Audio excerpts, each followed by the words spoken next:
Good evening, everyone. I want to talk to you about modern Assyrian history. What is modern Assyrian history? Really, we start with the 1800s. And I want to tell you about some key events and then go through the slides, allowing you to see images and hear words and the voices of our people for the past 200 years. So I want to talk about briefly, of course, about all of these events, namely the Bedr Khan and Nurallah massacres of 1843 and 1846. These had devastating effects on the Assyrian people. I want to talk about something that is relevant to our study here, which is the growth of the national sentiment or the growth of what we term Assyrianism. I'm going to talk about World War I and the Assyrian Genocide of 1915. I'm going to refer to the attempted revival of the Assyrian nation in 1920 by Aga Boutros. We will then talk about another momentous event which led to thousands of Assyrians going from Iraq into Syria, and that's the Semele massacre and the effects of the massacre of 1933 in Iraq. I'm going to refer to the takeover of ISIS by ISIS of the Nineveh Plain in 2014, and then the subsequent takeover of Assyrian villages, which were formed as a result of the massacre of Semele and its consequences in 1933 and in 2015. So that less than 100 years after the Assyrians had settled in the valley of the Khabur River with 35 Assyrian villages, ISIS came and really destroyed the existence of those villages, which had thousands of inhabitants and quite beautiful villages and churches, and they were all unfortunately destroyed. And very few Assyrians left, perhaps less than 1,000 at this time. Okay, so how were Assyrians organized in the 1800s? We often talk about churches and their important role, and of course, the church has served a very important role in Assyrian history. And when we're talking about the 1800s, the church is a very important institution that is a gravitational force for the Assyrians, for their villages, their tribes, their clans, their families. So the church is a very important institution, not only as a religious institution, but also as a social, cultural, and even political institution. Now, where are the Assyrians geographically at this time in modern Assyrian history, 1800s? They are in southeastern Turkey, what is today southeastern Turkey, northwestern Iran, northern Iraq, and northeastern Syria. These are the main places that Assyrians reside in. And these are primarily the areas of Hakkari, Tur Abdin, the Nineveh Plain, and Urmi, Salamas, and Suldus. Salamas to the north of Urmi, Urmi being in the center, and Suldus to the south. And the existence of the Assyrians in these areas dates to very long ago. Of course, historically, we've been over Assyrian history. This is the traditional Assyrian homeland.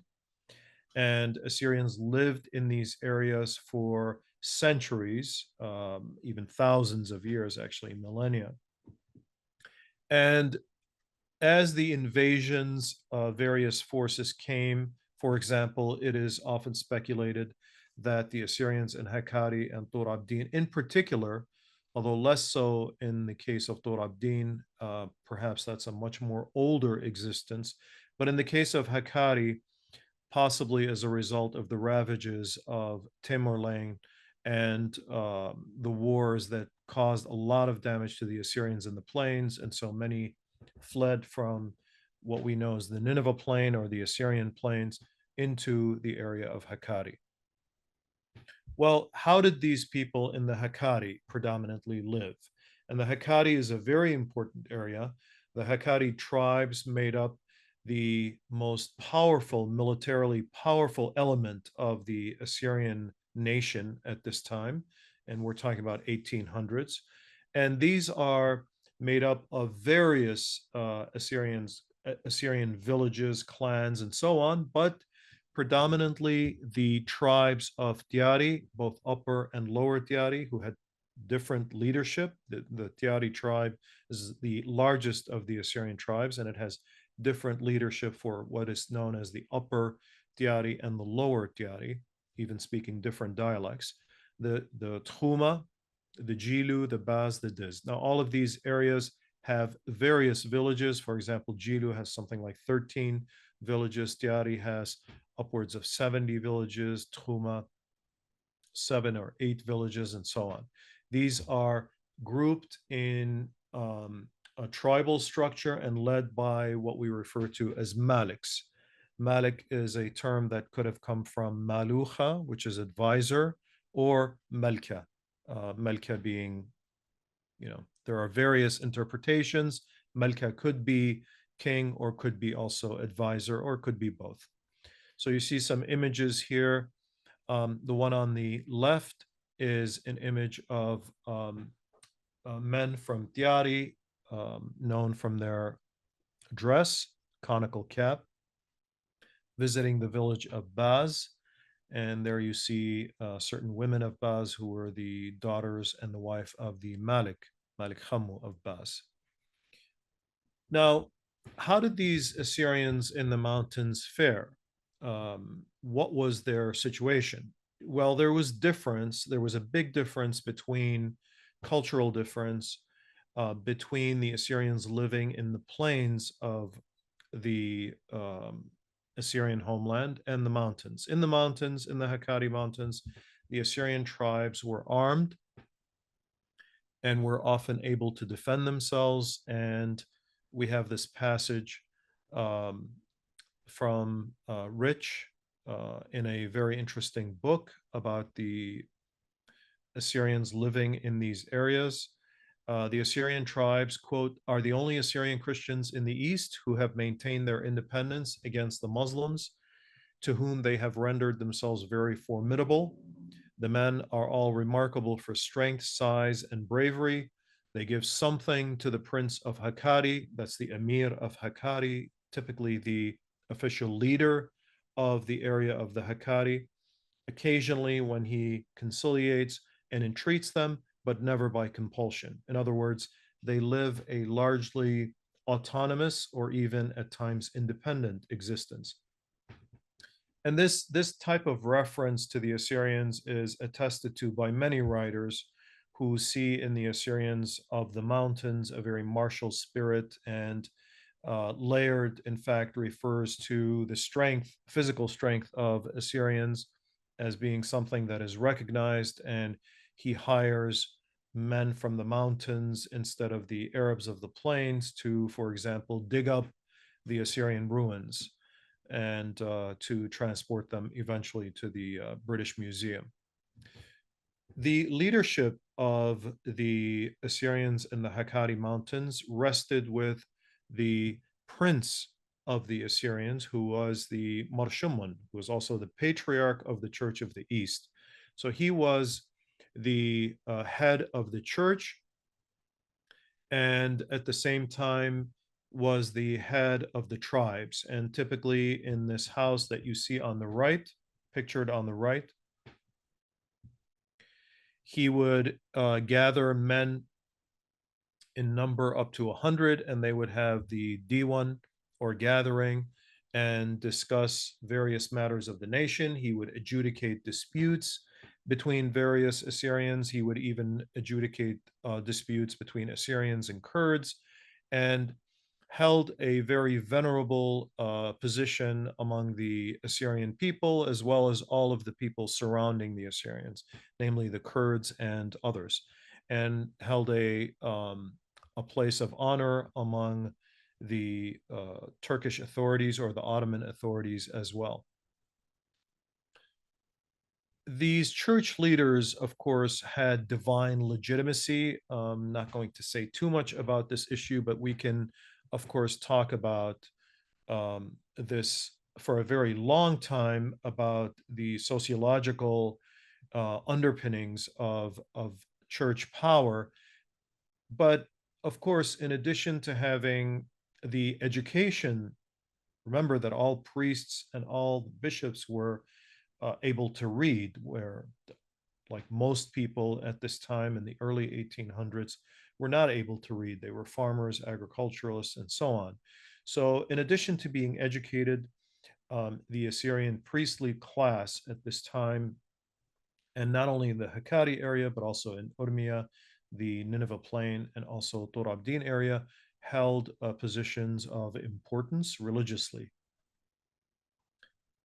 Now, one of the things that devastated the existence of the Assyrians, and you could refer back to the reference um, where Rich was discussing the existence of very powerful Assyrian tribes, and one American captain even stated that it is likely that these Assyrian mountaineers would displace the Kurds. So powerful did they seem to British and American intelligence officers of the time that they were predicted to eventually displace other people in the area and take over the entire area. And these Assyrians in the Hakkari Mountains formed the largest chunk, you could say, along with, of course, Urmia, the largest chunk of the Assyrian people. There is an estimate in the 1400s. We don't know exact numbers, of course, but an estimate in the 1400s of something like 40,000 families alone in this Hakkari area. So if we do a calculation from the 1400s up until the 1800s, a period of 400 years, naturally that number would climb. But of course, the suffering that was brought on in 1843 and then subsequently 1846 completely dissolved that notion that the Assyrians would become more powerful than the Kurds. And what happened was at this time, to give you kind of a bird's eye view of events, was that Badr Khan had rallied with Nurallah, who was the true chief of the emir or the prince of the Hakkari area, and the two had united against the Assyrians, and they split the Assyrians into various factions, and the Assyrians unfortunately fell for this attempted division, and the emirs of Hakkari gathered a very powerful force among themselves, selected among the most martial of the Kurds, and declared practically a jihad against the house of Marshamun, the leader of the Assyrians, and the tribe of Diz and Tiari, and promised other Assyrian tribes that if they stayed out of the fray, they would be delivered. And of course, that was not the case. In 1846, just as Tiari had been attacked in 1843, Tkhuma and other Assyrian villages, other Assyrian districts, in the Hakkari Mountains were also ravaged, leaving the Assyrians in a very dire state economically, politically, militarily. So this was a very transformative event in the 19th century. And we have the reference here in Layard talking about one of the old Assyrian priests.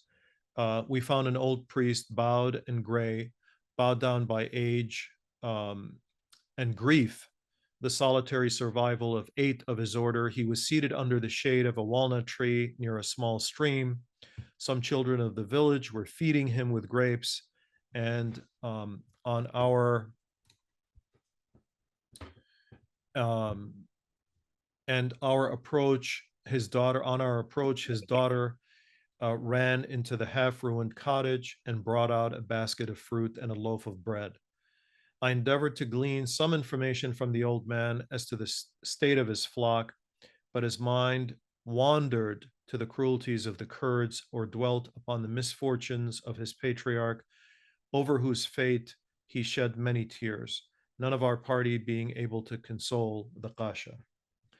And so one must really understand now, at this time, of course, in history, we didn't have the technology we have today. We did not have photographs as in the past, as in the future, we're going to have in the future. But this was one of the most devastating events against the Assyrians, leading to not only the death and destruction, death of the murder, massacre of over 10,000 Assyrians, but also the destruction of the order that existed at that time, the killing of many priests, and the exiling of Marshaman, who was forced to go to Mosul, escape his house. His mother, of course, was unfortunately murdered, actually beheaded and thrown into the Zab River, and many of the Assyrian leaders at this time were also murdered. Now, the Tchuma area, which had remained untouched in 1843, along with a number of other tribes, was also attacked in 1846 by the same Bedr Khan with the assistance of Nurallah and others. And we have here a reference from Layard again, a few days after my return to Mosul. Now, Layard was not interested, of course, so much in these events as he was in his main goal was to obtain reliefs from ancient Assyrian cities. But he tells us a few days after my return to Mosul, Bedr Khan marched through the Tiari Mountains, levying contributions on the tribes and plundering the villages on his way to the unfortunate district. The inhabitants of Tchuma, headed by their Maliks, made some resistance but were soon overpowered by numbers. An indiscriminate massacre took place. The women were brought before the chief and murdered in cold blood. Those attempted to escape were cut off. 300 women and children escaping Baz were killed in the pass. There are many, many such horrendous references to what happened during this time. And as I said, the wars and the massacres of 1843, 1846 definitely impacted the status of Assyrians, in particular the Assyrians of Hakkari, and had a profound effect, I think, on the state of all of the Assyrians for the next decades and century. Despite this, the Assyrians, after the destruction of their villages, again, profound destruction, began to rebuild. And we have drawings here in Tiari, 1852, a few years after the massacres. And again, Layard tells us watercourses once carrying fertility to many gardens were now empty and dry, and the lands which they irrigated were left naked and unsown. I was surprised at the proofs of the industry and activity of the few surviving families who had returned to the village and had already brought a large portion of the land into cultivation. So despite the fact that Assyrians went through much devastation, they were still able to go back, many of them, and rebuild their homes, which is something that we will not see when we talk about the future Assyrian genocide in the First World War. Now, the Assyrians lived, in addition to the Hakkari, they lived in Urmia, which was a very significant Assyrian population, and Urmia is going to play a very important role in the formation of the very basis of this class, which is Assyrianism. There were over 100 villages in Urmia, and there are still people living in Urmia, unlike in the Hakkari area, who are Assyrian, maintaining their churches, but the number has gone down from a very significant population to less than 1,500 people today. Now, in between Urmia and Hakkari is a little-known area known as Shmizden or Deraye, who are a number of villages and Mawana is one town in front of the one town among many of the towns and villages in this area. So the area geographically falls on the Turkish-Iranian border and the northern Iraqi border. Here are many of the villages known to you as Marbishu, Hakke, Nojia, Il, and so on and so forth. These are neither belonging to the Hakkari area and do not belong to Urmia. They belong to a category of themselves, and they're known as Shmizdin.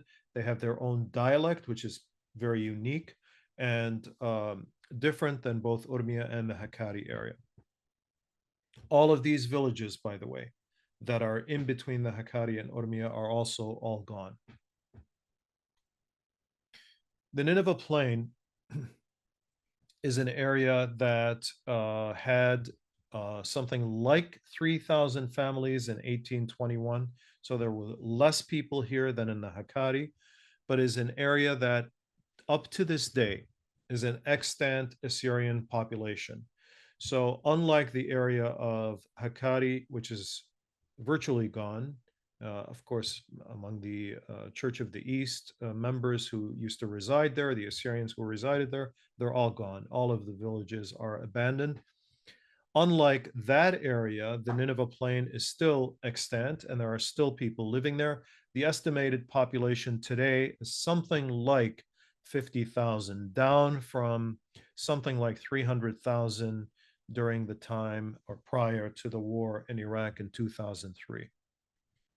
So the towns that are significantly historically Assyrian, and of course Tilkepe, with the coming of ISIS, this has changed, but Tilkepe used to be the largest town in the Nineveh Plain. Most of its inhabitants have left.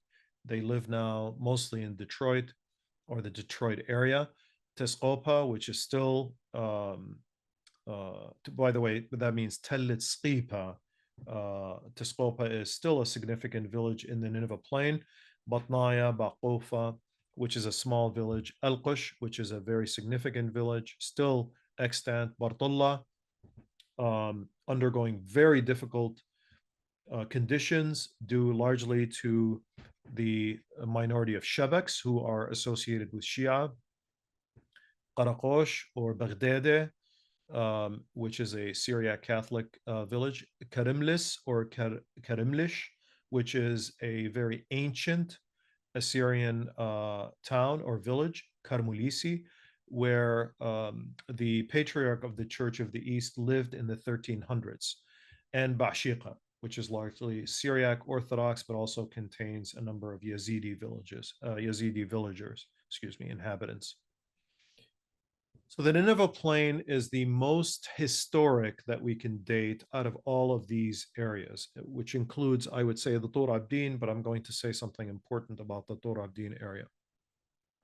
It was traditionally under Ottoman rule, and the interaction, unlike of the Assyrians in the Hakkari Mountains, the interaction of the Assyrian villages of the Nineveh Plain was largely with the Arabs and the Arab tribes which inhabited these areas, in addition to Ottoman officials. And unlike the Assyrians that lived in the Hakkari area, traditionally the people of the Nineveh Plain were much more subservient. They were not armed, unlike, in certain isolated incidents, but certainly less armed and unable to, for example, take up arms in a collective manner, unless it was simply to defend their villages, and were fewer in number. And since it is usually thought that since the 1500s, these areas became members of the Chaldean Church, in truth, it was largely in the early 1800s that these areas became members of the Chaldean Church. And I'm going to talk about this term in the modern context, Chaldean, just to kind of be clear as to what it means and how it was used in the past. Certainly not the way that it is used today, not the way that when you come across this term, you understand it as a different category than Assyrian. But I want to stress this point that the term in the past was used interchangeably with the word Suraya or Athuraya. So it did not mean anything different than that. It came to mean something different later. So when we refer to the Chaldean church, we're in a way also referring to the Church of the East, but I will explain this point later on. Um, so Al-Qush, which is one of the most important villages of the Nineveh plain of this area, now a traditionally Chaldean village, was home to the monastery of Rabban Hurmus, which is who is buried in this monastery up the hill from Al-Qush. And there are 9 graves of patriarchs of the Church of the East. And what's interesting about this is one sees certain patriarchs who are, for example, from the 1400s. Their faith is stated as the traditional Church of the East faith, which refers to Trekiane and Treknume, for example, 2 natures and 2 Qnume or essences of Christ, unlike later 2 natures and 1 essence of Christ, for example. The Christian church has found ways to fight over the definition that to some people may seem a bit overly dramatic and less important than in the past, of course. But this village is a very important part of our history, whether you refer to yourself as Assyrian or Chaldean. This is a very important village in terms of the manuscripts of the Church of the East, later becomes the Chaldean Church. And it is still a vibrant village up to this day, up to now. And it is known as Yimmet Matwate, or the mother of villages among the Assyrians of the plains. Now, to the northwest of the Nineveh plain is the area of Tur Abdin, sacred to members of large Syriac Orthodox population. Certainly has dwindled to less than 5,000 people at this time. But there are still places, unlike in the Hakkari area, there are still places inhabited in the Tur Abdin area. The Tur Abdin area, by the way, is known to be settled by Assyrians from the time of Ashur-nasir-pal II, so over 800 years before Christ, and possibly even going back earlier. And there are references, there are tablets found in these areas that have come to light that show prominent families from the city of Ashur and Nineveh, known scholars from those areas migrating to seek safety after the fall of Assyria in these areas. So there is definite Assyrian history in these areas. Ahmed, Diyarbakir, a very important town, again, near the area of Tur Abdin, more to the west. This area was home to the original Assyrians who became the followers of Sulaqa, Mar Yohannan Sulaqa, the first head of the Chaldean Church, the Catholic Church of the East.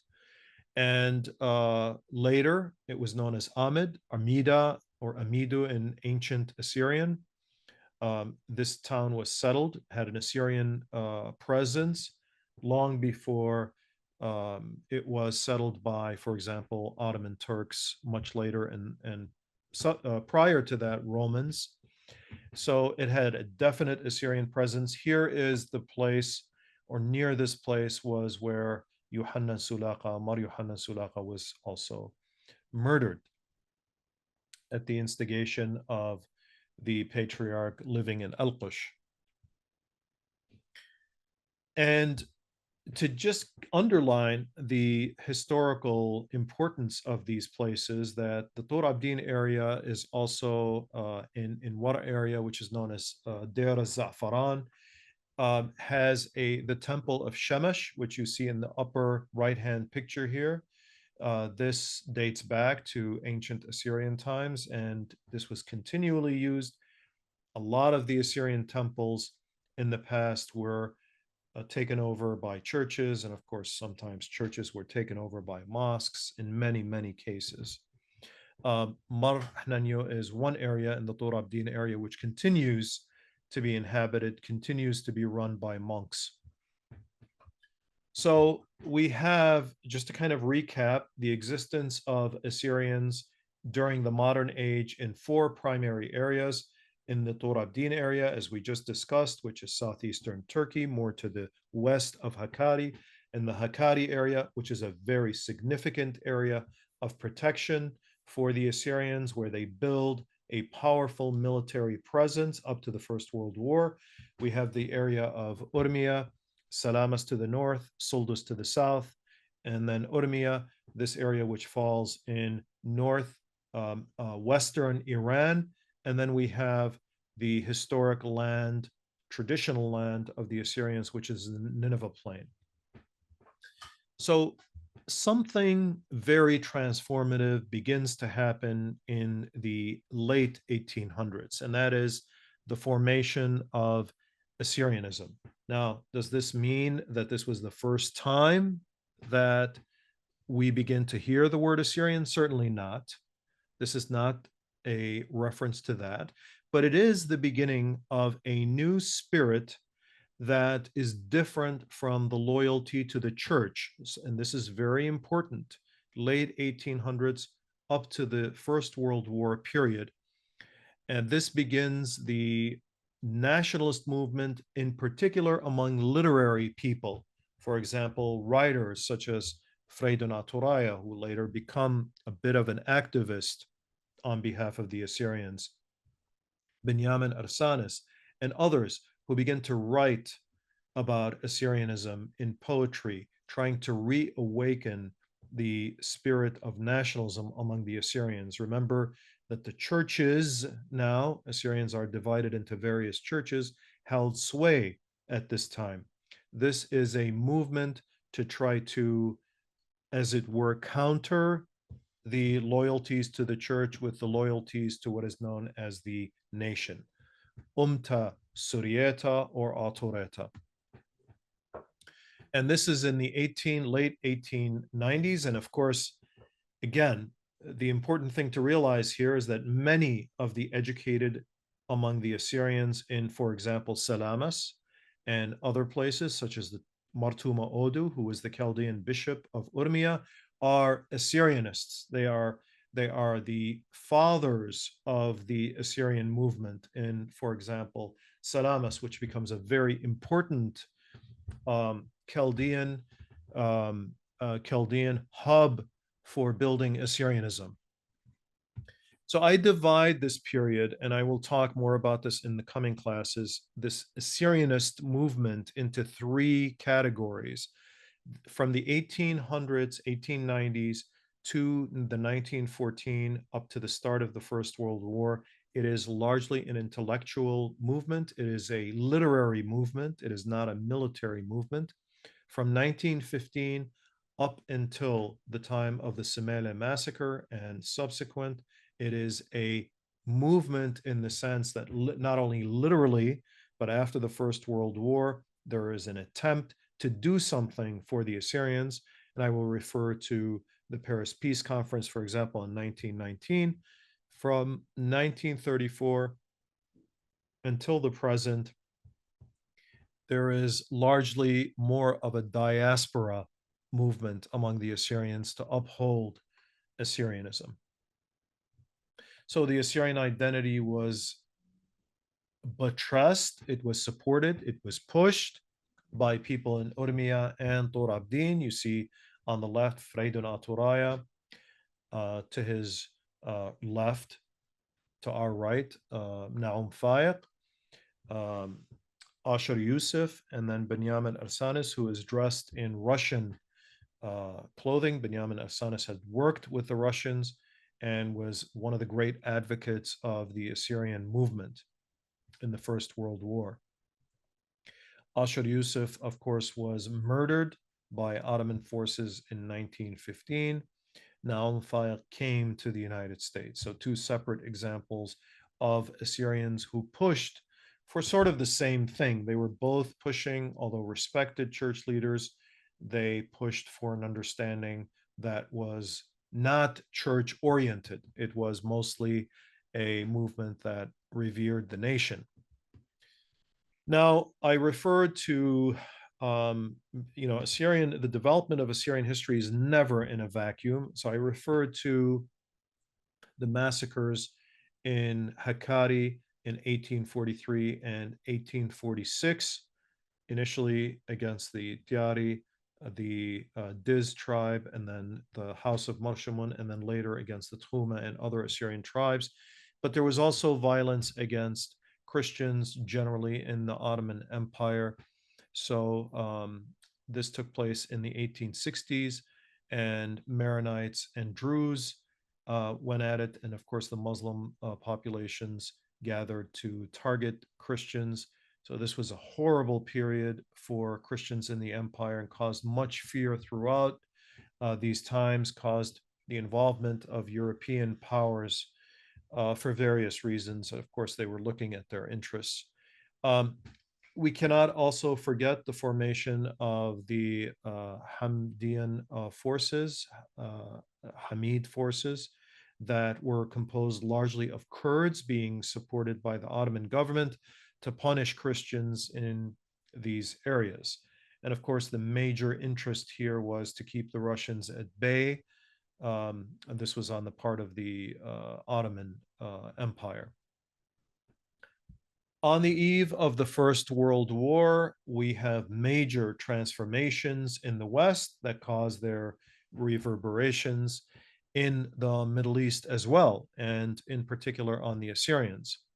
France and England had been in conflict for 100 years. England becomes the winner. The British become a major empire, leaving the Assyrians to trust in the British and what they can do, what they can achieve. Germany is united and developing and succeeding in production, engineering, chemistry, and so on. So this is a major transformation also that is going to lead to a conflict between these two forces. The Ottoman Empire, known as the sick man of Europe, is behind, but it is attempting to form relations. And one of the relations it forms is with the Ottoman, with the Germans. And this is going to also have an important role in what we know as the Assyrian Genocide. Russia's power in Urmi is a very important factor for the Assyrians. We're told here by William Shedd, year after year, the ties which bind us to Europe, and especially Russia, are strengthening. The hand of Russia is all powerful in Persia, meaning in Urmia, and especially in the area of Azerbaijan, which is northwestern Iran today. And this also causes Assyrians to think about their relationship with the Ottoman powers. You could see this thought process being that maybe an alliance with one or the other is more beneficial to the Assyrian people. So World War I is fought. The Assyrians are, of course, to their north are the Russians. To their west are the Ottomans, and to their south are the Azaris and the Kurds. And they are being forced into a very tough situation. The British decide to use the Assyrians in the First World War period as a buffer against the Ottomans as the Allies form and come together. Now, at this time, it's very important to remember who rules the Ottoman Empire. It's although it is officially under Sultan Mehmet the Fifth, really it is being run by three people as the empire develops into a more secularized state, and that is Enver Pasha, Talat Pasha, and Jamal Pasha. All three become the architects of what we know as the genocide. We all know what caused the First World War. It was one shot, basically, that led to, you could see how war can begin in such times. So seven Serbians, nationalists, plot uh, the death of the German, the Austria-Hungary prince and or the duke, and he is shot. And as soon as he is shot, or soon after, there is war declared by Austria-Hungary against Serbia. And oftentimes, most historians say it was thought that this war would last for a very short time. Little did they know, little did they predict, little did they fear that this would lead to the deaths of millions and millions of people all over the world, not just in Europe. And so, of course, the Germany, the Austrian Empire, Austro-Hungarian Empire, and the Ottoman Empire come together as allies against the British, French, and Russians. Now, in this situation, the Assyrians have to decide, and of course, there is a split among the Assyrian leadership in Quchanos, and I will refer to that. The House of Marshamun itself is split. And if we look at the totality of the Assyrian situation, we have to remember that the leadership of the Assyrian Church of the East, or the Church of the East at the time, rests with Mar Binyamin Shumun. The leadership of the Chaldean Church is under Mar Yusuf Emmanuel in Al-Qush. Mar Afram Rahmani, this is Syriac Catholic, the second, and Mar Afram Barsum is the Syriac Catholic Patriarch. Now, in addition to having Mar Binyamin as the leader of the Church of the East, the unfortunate circumstance in the village of Quchanos itself, which is the village of the Patriarch, also contains Nimrud at Marshamun, who is the first cousin of the Patriarch and who is a rival. Unlike Mar Binyamin, who is siding with the Allies, Nimrud is beginning to side, or has sided, with the Ottoman authorities, and he feels that the British are not good allies to have, and that either the Assyrians should not be engaged in a conflict against the Ottomans, or in the worst circumstance, Nimrud feels that perhaps the French would be better allies than the British. Now, on the eve of the First World War, as far as the Assyrian movement is concerned, this was a very important period for the development of nationalist sentiment, especially in Urmia. The number of schools were increasing. There was Western education, and by Western education, I mean all types of European education. Different ideas were coming in among the Assyrians of Urmia specifically. There were, of course, other Assyrians coming into the town from the Hakkari area, as well as other places. Assyrian interaction with modernity was increasing at this time, and there was an awareness of secular identity, which is, of course, different than the traditional identity that Assyrians had, say, in the early 1800s, which was to rally really around the churches. One of the leading figures was Freydun Aturaya, Freydun Bet Oraham, known as Freydun Aturaya. And he wrote what is known as the Urmia Manifesto, and formed one of the first Assyrian political parties in 1917, and tells us that the goal of the Free Assyria unity is to establish in the future, Assyrian self-governing in the regions like Urmia, Mosul, Torabdin, Nasibin, Jazira, Julamark, along with the reunification with the Great Free Russia. in terms of economic and military agreements. Fray Donatoraya was a socialist. He was a physician. He was a socialist. He believed in the rights of workers, had loathing or disregard for the church. And this caused fear among many Assyrians, including Mar Benyamin Shumun, who had proclaimed in certain correspondence referred to by some, and interestingly also found in a novel written by a Jewish person from Urmia originally, but Mar Benyamin Shumun feared the likes of Freydun Aturay and others as kind of the people who were shifting the order, changing the order in a very uncomfortable way, and possibly could cause much damage to the Assyrian population. And this sentiment is not Mar Benyamin Shumun's alone, I should say. For example, John Joseph, who was an Assyrian professor, also felt that the sentiments of many of the early nationalist Assyrians, and he refers here to those who went to the Paris Peace Conference of 1919 as being, quote, totally out of touch with the true state of affairs that surrounded their people. And he referred here to specifically to a map that was created by one of the committees in the United States that encompassed virtually all of northern Iraq, southeastern Turkey,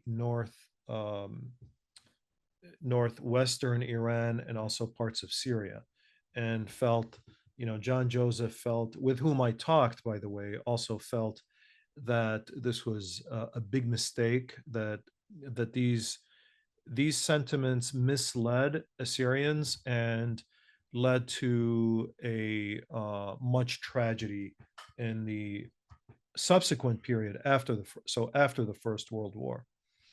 Well, some of the voices of the Assyrians that you should hear, one of them is Malik Yaqub Ismail, who is a descendant of one of the Maliks who was killed during the fighting with Badr Khan Beg. He tells us of the First World War, specifically of the riots. Quote, they started cutting down Assyrian villages that were weak and had no weapons, meaning that were non-ashirat, non-tribal, whatsoever, to save themselves. They were the riots, the simplest and most obedient to the commands of the government, meaning the Ottoman government, like Gawar and its villages, Albaq, which was to the north of Tiari, Gawar to the east of Tiari, and all its inhabitants, and the district of Nodus. Their young men were captured together with the cold and snow of winter and led on forced marches, most of them with scant clothing and barefoot. They were all shot to death. This is in his book, Assyrians and Two World Wars. We also have the testimony of Malik Loku of Tkhuma, who tells us jihad had been declared by the Turks. The lines were drawn. It was Muslim against Christians. We had no option. We were Christian. A massacre was inexorably coming our way. The die was cast. Islamic holy war had been declared. The decision was taken by the Ottoman Empire, and we had no options but to prepare to resist or perish like those who preceded us. In other words, like those who are mentioned by Malik Yaqub, people of Albaq, for example, who are very few today. The Assyrians during the First World War left their homes almost en masse from the Hakkari and went towards Urmia in hopes of surviving the First World War period, surviving the onslaught of the Axis powers led by Kurds and Turks against the Assyrians specifically. And the Assyrians and the Armenians were attacked during this time, and up to 25,000 Assyrian troops held Urmia, and they were coming from Hakkari, held Urmia at this time with the assistance of the Armenians, but also the Russians more significantly. I won't get too much into the fighting. We know much of this period involved the jockeying between Russia and the Ottoman powers. At times, Russia would gain the upper hand. At times, the Ottoman Empire would, but by and large, Russia was succeeding until the Bolshevik Revolution. And at that time, the Assyrians began to suffer the consequences of the withdrawal of the Russians from the Urmia area, and the reliance fell on the British to assist the Assyrians. So, just to kind of recap, to Russia, the Caucasus front was not as important. To the Ottomans, it was critical. And this is why they went into the territory of Urmia, which was technically Iranian territory. Enver Pasha led Ottoman troops to defeat Russians at Sarikamish, and it was to take Georgia, Armenia, and Azerbaijan under Ottoman rule. They lost, and well, this is one of the most prominent reasons in the minds of Enver Pasha why the Armenians needed to be punished and why other Christians needed to be punished. It's because he felt that it was the Armenians who betrayed Ottoman troops when fighting with the Russians and were due to be punished. Now, we had mentioned that in Quchanas there was a rift within the patriarchal family, and this is important to know.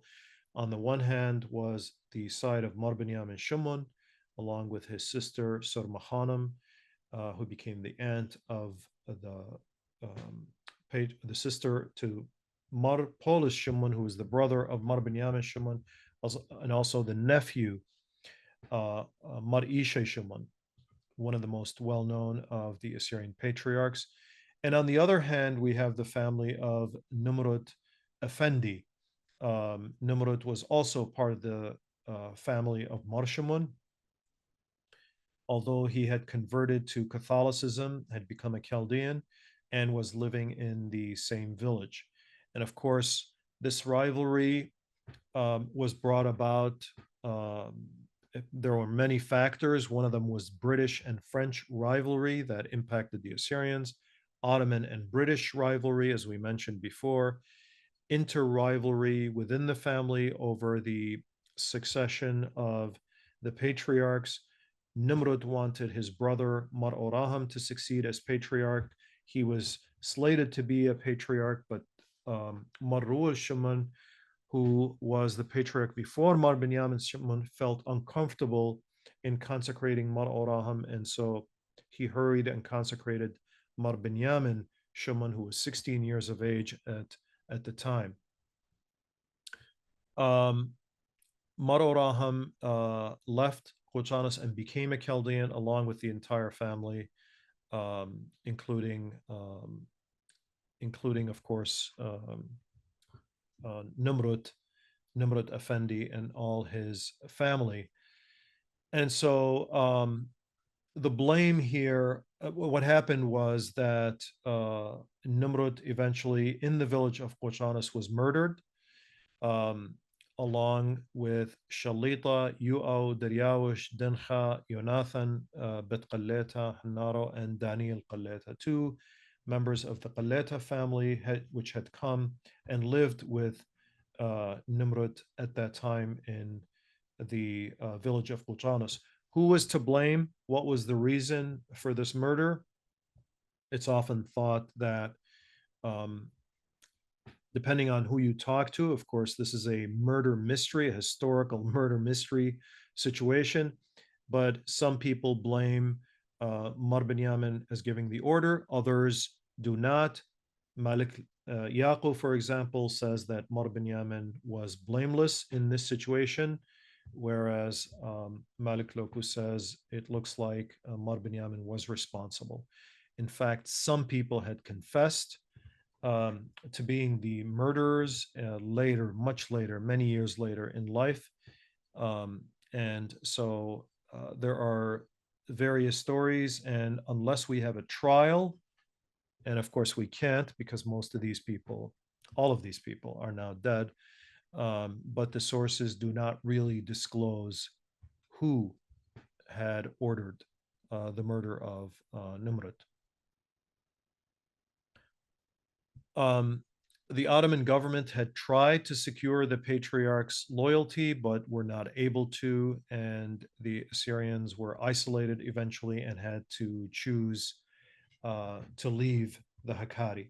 Once they left Hakkari, a very prominent Assyrian leader who was not a Malik, who was not had no religious power, had no secular power of any sort, but this was a changing time, and so Agapotros, who was derogatorily referred to as the son of a widow, a nobody. You know, in history, you have these references to people. Sargon of Akkad takes pride in saying that I was the son of nobody, and he is a businessman initially.